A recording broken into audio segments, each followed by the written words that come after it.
मऊगंज जिला कलेक्टर अजय श्रीवास्तव दिव्यांग कृष्ण कुमार केवट के घर भाटी सेंगर मुडहाल टोला पहुंचे। मऊगंज कलेक्टर ने दिव्यांग कृष्ण कुमार केवट और उसके परिवारजनों से मुलाकात की। विदित हो कि दिव्यांग कृष्ण कुमार केवट के दोनों हाथ जन्म से ही नहीं हैं, लेकिन कृष्ण कुमार अपने पैरों से लिखकर पढ़ाई की।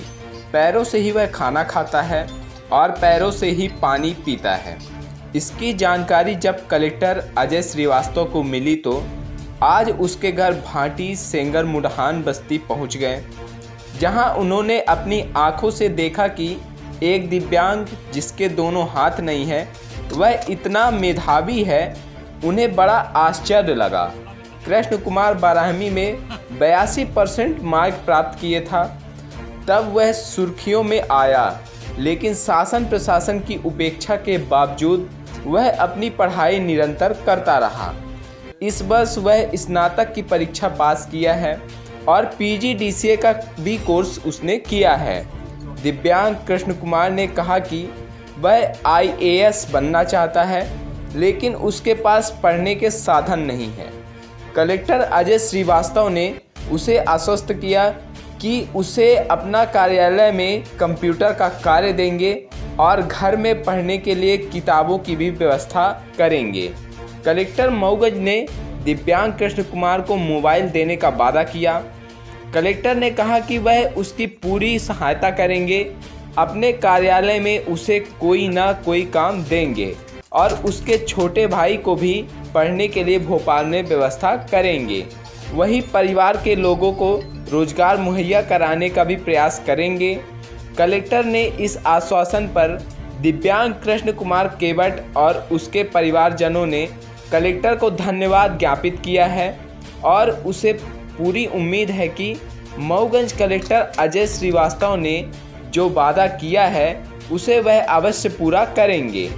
वहीं आसपास की भी समस्याओं को कलेक्टर महोदय ने सुना और बिजली विभाग एवं सीईओ जनपद पंचायत मऊगंज को निर्देश जारी किया कि तत्काल समस्या का समाधान किया जाए। इनके परिवार के इनका भाई है, वो भी कुछ रिक्वेस्ट कर रहे हैं। हाँ, इनके छोटे भाई हैं और वो अभी बीएससी सेकेंड ईयर में हैं और वो नीट करना चाहते हैं। उन्होंने एग्ज़ाम दिया भी है और नीट की कोचिंग वगैरह नहीं कर पा रहे हैं क्योंकि फाइनेंशियल प्रॉब्लम है। तो मैं कोशिश करूंगा कि भोपाल में जो ओबीसी के हॉस्टल हैं वहाँ मैं बात करूंगा, जो आयुक्त हैं हमारे ओबीसी के, उनसे मैं रिक्वेस्ट करूंगा कि यदि वहाँ नीट की सुविधा हो कोचिंग के लिए तो हम इनको भेजेंगे। और प्लस इनका जो परिवार है उनके लिए भी हम कोशिश करेंगे कि आजीविका के समूह में शामिल करके इनकी माताजी को, और कोई लोन वगैरह यदि लेना चाहें, कोई व्यवसाय करना चाहें इनके माता पिता, तो वो भी हम उपलब्ध कराएंगे। कोशिश करेंगे कि परिवार पूरा बहुत आगे बढ़े और एक पूरे भारत के सामने एक एग्जाम्पल बन के उभरे कि हम लोग कितने पीछे हैं इनसे। मतलब इनका भगवान ने इनके साथ जो एक अन्याय किया है या जो भी है, उसके बाद भी इन्होंने इतना हौसला रखा हुआ है।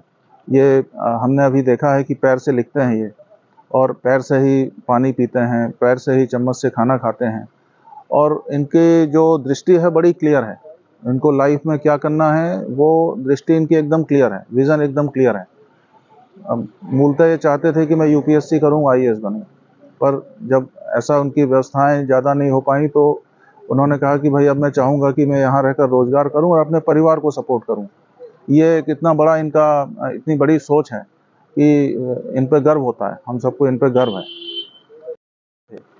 उन्होंने मुझे बताया कि उन्हें मुझे एक बाइट चाहिए। वो अभी मिल के आए हैं कृष्ण कुमार केवट जी से, जिनके दोनों हाथ नहीं हैं। तो इससे मुझे जानकारी मिली, तो मैं कल ही आने वाला था बट कल लेट हो गए थे, तो मैं आज सुबह सुबह यहाँ आया हूँ। कृष्ण कुमार केवट जी यहाँ रहते हैं, भाटी सेंगर गांव है यहाँ का, अपने परिवार के साथ रहते हैं और इनके दोनों हाथ नहीं हैं, बचपन से ही नहीं है। मैंने डॉक्टर से पूछा था, कल ही फ़ोन करके पूछा था क्या हम इनको हाथ लगवा सकते हैं, आर्टिफिशियल लिम्स लगवा सकते हैं। तो उन्होंने कहा चूँकि बचपन से हाथ नहीं है इसलिए इस बात की संभावना तो लगभग शून्य है कि हाथ लग पाएँ। लगेंगे भी तो वो उपयोगी नहीं रहेंगे, उनका उपयोग नहीं कर पाएंगे। तो मैं आज इनके घर आया हूँ, इनके परिवार से मिला हूँ और ये बहुत ही प्रतिभाशाली व्यक्ति हैं। 82% इन्होंने हायर सेकेंडरी में पाए हैं और अभी बीए पास कर लिया है। और आगे इन्होंने अपनी इच्छा व्यक्त की थी कि मैं आईएएस बनना चाहता हूँ। तो उसके लिए मैंने इनसे पूछा कि चूँकि ओबीसी कैटेगरी में आते हैं, तो ओबीसी के हॉस्टल हैं भोपाल में, जिसमें आईएएस की, यूपीएससी की कोचिंग भी होती है, रहने की व्यवस्था भी होती है और ये सारा कुछ व्यवस्था फ्री होती है। तो मैंने इनसे पूछा था कि हम आपको वहाँ भोपाल भेजने की व्यवस्था कर सकते हैं, तो आप बताएं आप क्या चाहते हैं। तो इन्होंने कहा कि भाई मैं वहाँ नहीं जाना चाहता हूँ, क्योंकि चूँकि इनके दोनों हाथ नहीं हैं, तो सारी सेवा इनकी जो भी नृत्य किया है वो सब इनकी माताजी करवाती हैं और इनके साथ में जाने के लिए कोई भी व्यक्ति ऐसा नहीं है जो भोपाल जा पाए। तो इन्होंने भोपाल जाने में असमर्थता व्यक्त की है और इन्होंने कहा कि मुझे कोई रोज़गार मिल जाए तो मैं रोज़गार भी अपना काम करूँगा, कोई नौकरी मिल जाए। फिर इन्होंने बताया कि इन्होंने डीसीए भी किया हुआ है। तो जब इन्होंने ये बताया तो फिर मैंने ये सोचा है कि इनको मैं कलेक्ट्रेट में अपना आउटसोर्स में या किसी भी उसमें कंप्यूटर ऑपरेटर के रूप में इनको मैं काम दे दूँगा। तो अपना काम करते रहेंगे, कुछ घर से भी करेंगे, कुछ कलेक्ट्रेट आकर के करेंगे। साथ में इनकी यूपीएससी की कोचिंग की व्यवस्था मैं करूँगा, ऑनलाइन कोचिंग की व्यवस्था मैं करवा दूँगा इनकी। और अभी कुछ यूपीएससी की बुक्स जो हैं, वो मैं आजकल में ही रीवा से मंगवा करके इनको भिजवा दूँगा, तो ये तैयारी अपनी शुरू करें। और इनके पास अभी मोबाइल भी नहीं है ऑनलाइन कोचिंग के लिए, तो एक मोबाइल भी मैं इनको उपलब्ध कराऊँगा, ताकि इनकी ऑनलाइन कोचिंग चलती रहे और घर में रह कर के अपनी पढ़ाई करें। और इनसे मैंने प्रॉमिस लिया है कि ये यूपीएससी निश्चित रूप से करेंगे और भगवान चाहेगा, मेरी शुभकामनाएँ हैं, तो ये आईएएस बनेंगे। तो ये एक प्रयास हमने किया है।